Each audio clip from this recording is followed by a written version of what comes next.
Hello students, तो आज हम करने जा रहे हैं टॉप 50 क्वेश्चंस जो आपके साइंस के रहने वाले हैं।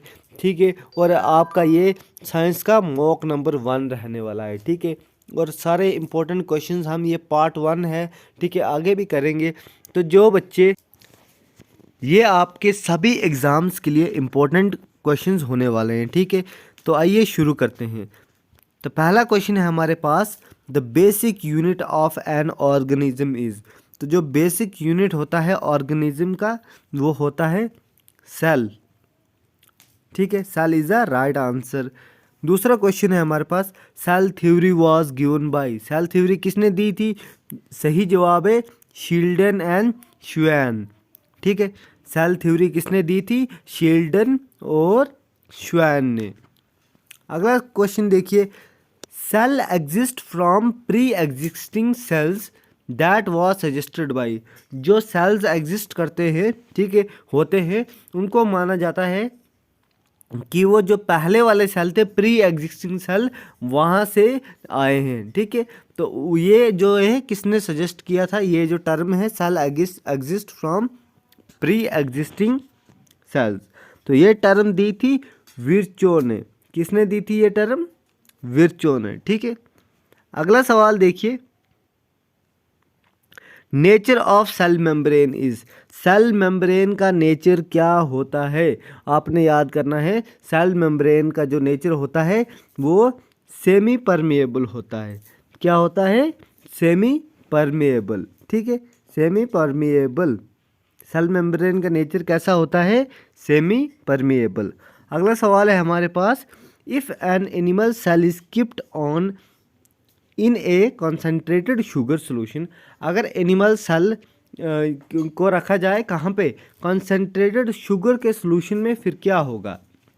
तो अगर उसको रखा जाएगा एनिमल सेल को शुगर सोल्यूशन में, तो सेल श्रिंक करेंगे। ठीक है, अगला देखिए, अगला सवाल है हमारे पास, which of the following organs are found both in apple tree and elephant. तो एप्पल ट्री और एलिफेंट में कौन सा सेल ऑर्गेन्स है जो दोनों में मिलता है? एप्पल ट्री में भी होता है और एलिफेंट में भी होता है। तो सही जवाब है cell membrane. Cell membrane apple tree में भी देखने को मिलेगी आपको और एलिफेंट में भी देखने को मिलेगी। अगला सवाल देखिए, membrane that covers the vacuole in a plant cell. देखिए, मेम्ब्रेन जो कवर करती है वैक्यूल प्लांट सेल में, उसको क्या कहते हैं? तो सही जवाब है टोनोप्लास्ट। क्या कहते हैं उसको? टोनोप्लास्ट। अगला सवाल है हमारे पास, when a plant cell is placed in honey solution for some time the cytoplasm tends to move away from the cell wall, this process is called. अब क्वेश्चन को समझिए कि जब प्लांट सेल को हनी यानी कि शहद के सॉल्यूशन में डाला जाता है कुछ देर के लिए, तो जो साइटोप्लाज्म होता है ये क्या करता है? दूर चला जाता है। ठीक है, कोशिश करता है दूर जाने की सेल वॉल से, और इस प्रोसेस को हम कहते हैं प्लाज्मोलाइसिस। अगला सवाल देखिए, the main constituent of cell wall. Cell wall में जो मेन कॉन्स्टिट्यूएंट है वो कौन सा होता है? तो वैसे बिल्कुल सिंपल सा सवाल है, सेलुलोस। सेलुलोस जो है मेन कॉन्स्टिट्यूएंट है किसका? किसका है मेन कॉन्स्टिट्यूएंट? सेलुलोस का। ठीक है, अगला सवाल देखिए, मिडिल लैमेला जो होता है सेल वॉल का, वो किसका कंपोज्ड होता है? उसमें क्या होता है? तो कैल्शियम पैक्टेट होता है। मिडिल लैमेला जो है सेल वॉल का, वो कंपोज्ड होता है कैल्शियम पैक्टेट का। अब देखिए, अगला सवाल है हमारे पास, network of chromosomes occurs in which cell organs. जो नेटवर्क बनाता है क्रोमोसोम्स, ठीक है, ये कौन से सेल ऑर्गन्स में, ऑर्गेनल्स में देखने को मिलता है? तो सही जवाब है न्यूक्लियस। कहाँ पे देखने को मिलता है हमें नेटवर्क ऑफ क्रोमोसोम्स? न्यूक्लियस में। ठीक है, अगला सवाल देखिए, nuclear membrane in continuous with. Nuclear membrane किसके साथ होती है कंटिन्यू में? तो सही जवाब है RER, रफ एंडोप्लाज्मिक रेटिकुलम। ठीक है, नेक्स्ट क्वेश्चन देखिए, वर्ल्डर ने कौन सी टर्म दी थी? तो वर्ल्डर ने क्रोमोसोम की टर्म दी थी। टर्म जो क्रोमोसोम है ये दी थी वेल्डर ने। ठीक है, अब अगला सवाल देखिए, स्ट्रक्चरल एलिमेंट ऑफ क्रोमेटेन इज। तो जो स्ट्रक्चरल एलिमेंट है क्रोमेटेन का वो होता है हिस्टोन। क्या है? हिस्टोन। याद रखना है, structural element of chromosome is histone. ठीक है, अगला सवाल क्या है? The cellular structure which constitutes the gene. वो सेलुलर स्ट्रक्चर जो जीन को कॉन्स्टिट्यूट करता है उसको कहते हैं डीएनए। क्या कहते हैं? Deoxyribonucleic acid, DNA.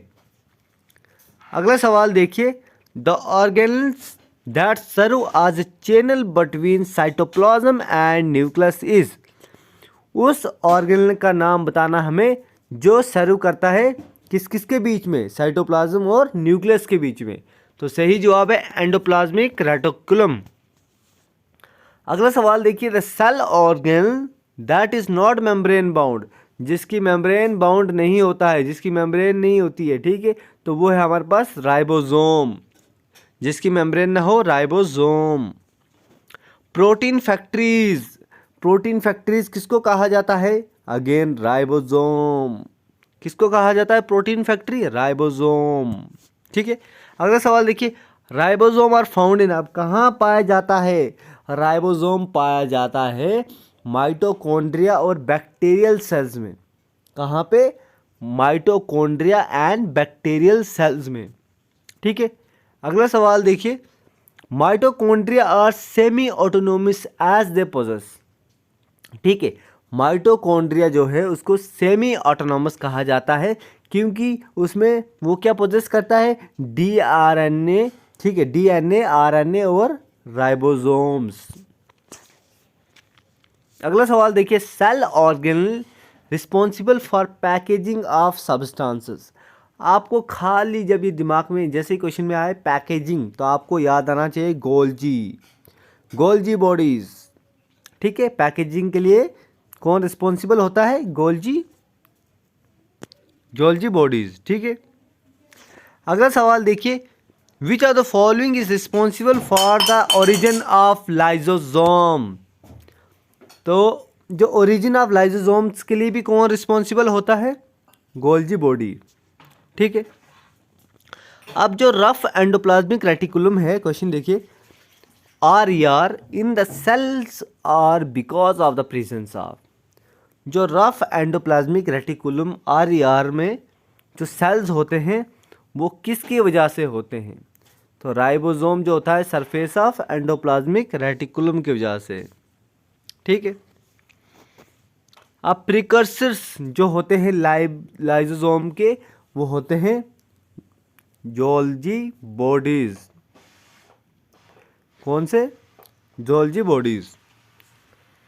अब एसिड हाइड्रोलेस एंजाइम सिक्रेट कौन करता है? तो एसिड हाइड्रोलाइसिस एंजाइम जो है वो लाइजोसोम के द्वारा सिक्रेट की जाती है। अगला सवाल देखिए, cell organelle that make some of their own enzyme.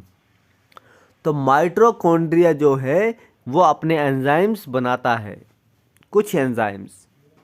Power house of the cell, बच्चों वाला क्वेश्चन है, mitochondria is the powerhouse of the cell.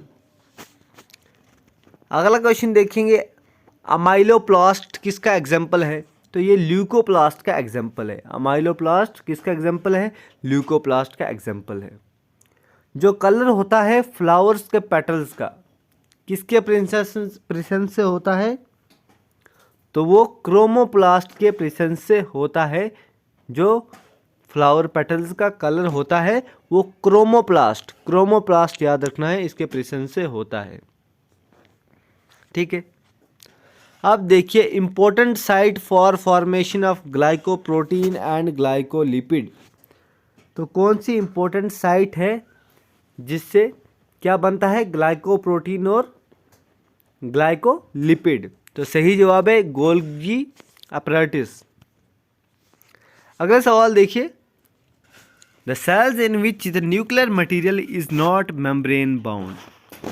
उस सेल का नाम बताना है हमने जिसमें न्यूक्लियर मटेरियल जो है मेम्ब्रेन बाउंड नहीं है, नॉट, तो वो है प्रोकैरियोटिक सेल।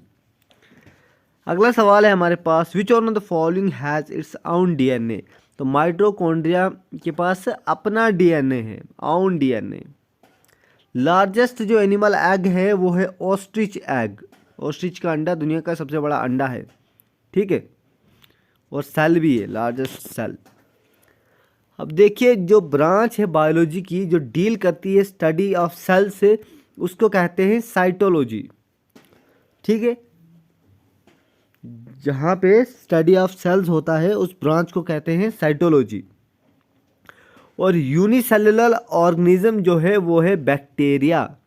कौन सा है? Bacteria.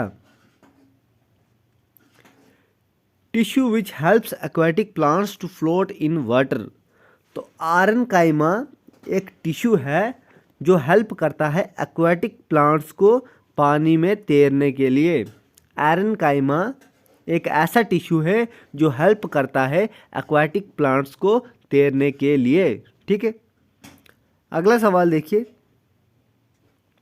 The only living component of xylem. Xylem का ओनली लिविंग कंपोनेंट जो है वो है जाइलम पैरेन्काइमा, ठीक है।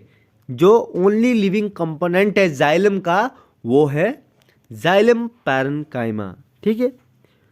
अगला सवाल देखिए, which is not a function of epidermis. तो इनमें से एपिडर्मिस का कौन सा एक फंक्शन नहीं है? तो सही जवाब है कंडक्शन ऑफ वाटर, ठीक है। एपिडर्मिस बिल्कुल भी कंडक्शन ऑफ वाटर नहीं करता है, नॉट ए फंक्शन, ठीक है। अगला सवाल है हमारे पास, हेयर लाइक प्रोजेक्शंस। देखो ऐसे ऐसे ऐसे हेयर लाइक प्रोजेक्शंस जो होती है ना, प्रेजेंट इन रेस्पिरेटरी ट्रैक्ट। कहाँ पे होती हैं? रेस्पिरेटरी ट्रैक्ट में होती हैं, ठीक है। और उसको क्या कहा जाता है? उसको सीलिया, सीलिया एंड फ्लैजिला, ठीक है, सीलिया कहा जाता है। अगला सवाल देखिए, which are the following helps in repair of tissue and fill up the space inside the organ. इसमें से मतलब कौन सा है जो रिपेयर करता है टिश्यू को और फिल करता है स्पेस ऑर्गन में? तो सही जवाब है एरियोलर टिश्यू, ठीक है। अगला सवाल देखिए, apart from storing fat globules, ठीक है, एडिपोज टिश्यू क्या करता है? एक तो फैट तो ये स्टोर करता ही है एडिपोज टिश्यू, लेकिन और क्या करता है? ये इंसुलेटर के तौर पे भी काम करता है, अपनी ड्यूटी करता है। कार्टिलेज, कार्टिलेज हमें किडनी में देखने को नहीं मिलता है। कार्टिलेज हमें किडनी में देखने को नहीं मिलता है। आई रिपीट, कार्टिलेज हमें किडनी में देखने को नहीं मिलता है। कार्डिक जो टर्म है ये रिलेटेड है हार्ट के, अरेस्ट वगैरह सुने होंगे आपने, कार्डिक अरेस्ट। कार्डिक किसके रिलेटेड है? हार्ट के, ठीक है। अब देखिए जो साइटोप्लाज्मिक प्रोजेक्शंस हैं जो अराइज करती हैं साइटोन से, तो वो क्या है? डेंड्रोन्स, उनको बोला जाता है डेंड्रोन्स। जो साइटोप्लाज्मिक प्रोजेक्शंस हैं और जो अराइज करती हैं साइटोन से, उनको बोला जाता है डेंड्रोन्स। तो कैसी लगी आपको आज की क्लास? अच्छी लगी लाइक कीजिए और कमेंट ज़रूर कीजिए।